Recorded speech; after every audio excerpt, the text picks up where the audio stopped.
Bonjour les renards de surface, bienvenue à Fox in the Box, la chaîne qui décortique le foot avec passion et précision.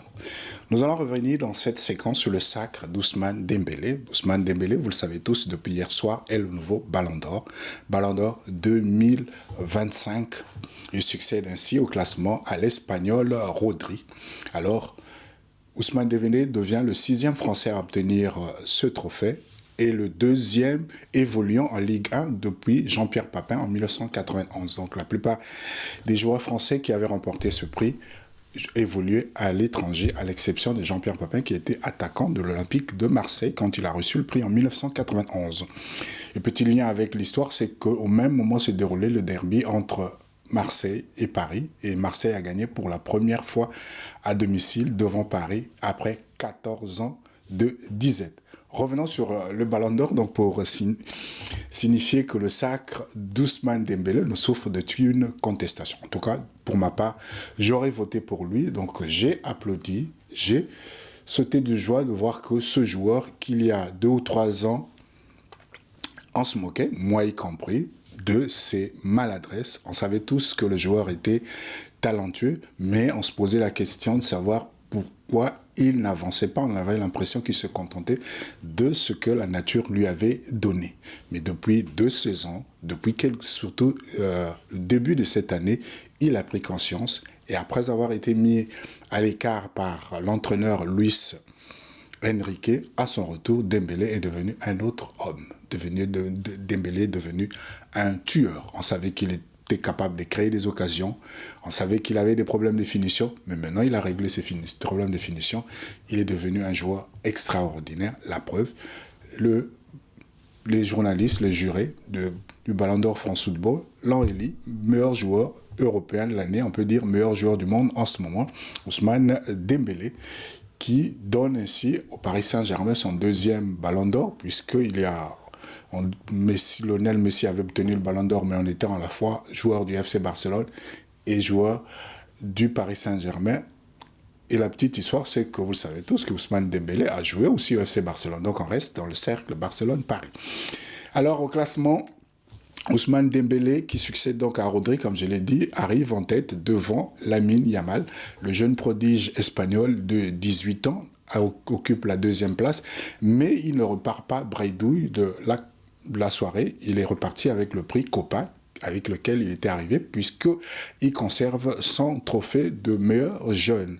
Et la 3e place est occupée par Vitinha, le milieu de terrain portugais du Paris Saint-Germain, grand acteur également du succès de la saison extraordinaire du Paris Saint-Germain cette année. Si, comme je l'ai dit tantôt, le triomphe, le sacre d'Ousmane Dembélé ne souffre d'aucune contestation, tout de moins de ma part, quand je regarde le classement, j'ai quand même quelques interrogations sur le positionnement de certains joueurs, sur la place qu'occupent certains joueurs. Ce qui me vient en premier, c'est la place de 24.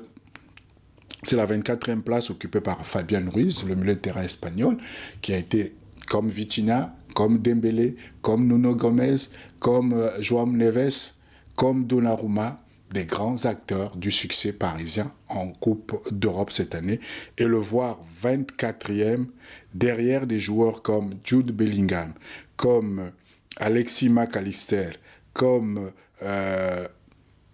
Vinicius Junior, je me pose la question de savoir comment les gens perçoivent le foot, comment ils voient le foot. Je regarde également une autre incongruité, c'est la place qu'occupe le Barcelonais Pedri. Lui aussi a réalisé une bonne saison, même si le FC Barcelone n'a pas gagné la Ligue des Champions, mais c'était un des acteurs, l'un des joueurs qui a permis au FC Barcelone de remporter tout sur son passage en Espagne, championnat, Coupe du Roi et surtout Super Coupe également. Que Pedri se retrouve derrière Cole Palmer. Je n'ai rien contre Cole Palmer, je n'ai rien contre les joueurs que j'ai cités, mais au vu de la saison, il n'y a pas match, comme on dit. Il n'y a pas match. Tout ce qu'on retient de Cole Palmer, c'est ses 2 buts marqués en finale de la Coupe du Monde des clubs contre Paris Saint-Germain. Il a certes remporté la Ligue Europa Conférence, mais je trouve que, vu la prestation de la saison, Pedri était largement mieux que lui et aurait mérité une meilleure place au classement. Autre surprise dans ce classement, c'est la 6e place d'Achraf Hakimi, qui pour moi aurait mérité d'être sur le podium, même à la place de Vitinha ou ex aequo avec Vitinha. Et si Achraf Hakimi avait été Ballon d'Or, ça ne m'aurait pas surpris parce qu'il aurait mérité, parce qu'il a réalisé une bonne saison. Mais le voir à la 6e place, derrière Mohamed Salah, je n'ai rien contre l'Égyptien, mais sa saison ne vaut pas celle d'Achraf Hakimi. Achraf Hakimi, je veux bien qu'on vote plus pour les attaquants et les milieux de terrain parce qu'ils marquent des buts, mais Achraf Hakimi en tant que défenseur a été décisif aussi, il a marqué beaucoup de buts. C'est d'ailleurs lui qui a marqué le premier but de la finale de la Coupe de la Ligue des Champions remportée par Paris face à l'Inter, 5-0. Donc, sachant que les votes sont pour la plupart subjectifs, je suis quand même étonné de voir que certains ont bénéficié plus de points que d'autres. Je suis déçu de voir également que Denzel Dumfries soit derrière Vinicius Junior. Je suis quand même déçu également de voir des joueurs comme Serhou Guirassy qui a réalisé aussi une bonne saison terminée à la 21e place. Mais que voulez-vous?